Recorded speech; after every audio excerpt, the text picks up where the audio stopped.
Hello guys, welcome back again dito sa On Point Sports News. So pag-uusapan natin ngayon itong ating pambato sa women's tennis na si Alexandra Iyala.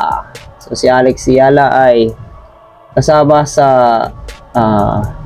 Southeast Asian Games noong 2022.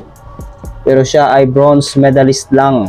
Natalo itong si Alexandra Iyala, pero ngayon ay tila tuloy-tuloy yung kanyang panalo papunta sa gold medal match.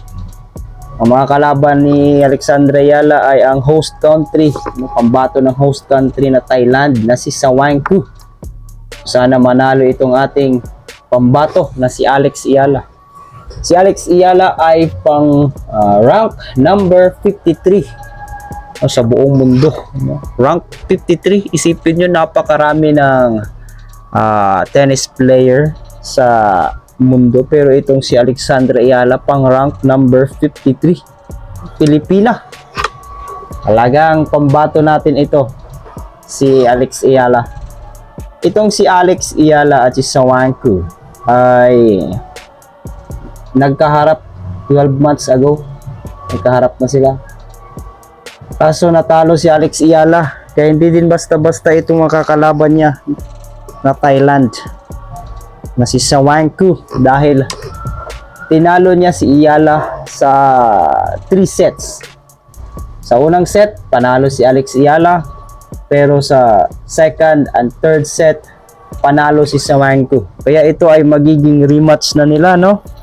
So sana ay makuha na ni Alex Iyala ang panalo para maiuwi niya ang gold medal ng women's tennis ng Southeast Asian Games. So patuloy nating suportahan itong si Iyala, dahil bagamat natalo ni Sawangku si Iyala 12 months ago, ay pagkatapos naman noon marami ang naging experience ni Iyala.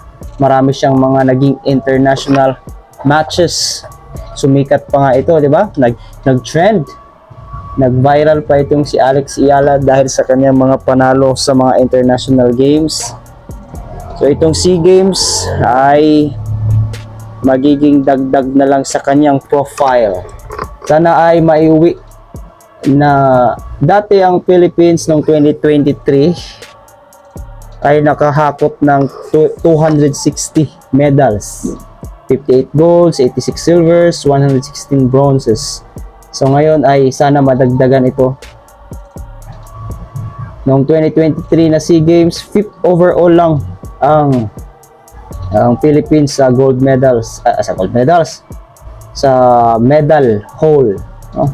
Ibig sabihin pang-5 sa Southeast Asian na mga countries, pang-5 lang ang Philippines sa pinakamaraming medals. Sana ngayon ay umangat-angat tayo. Meron naman tayo mga gold medals na, at marami pang medals na bronze at silvers. Sana ngayon ay mas marami pa. Baka kayanin natin na mag top 1 sa Southeast Asia. So sana nga, suportahan natin ang ating mga atleta, lalo na itong si Alex Iyala na 20 years old na pambato natin sa Southeast Asian Games.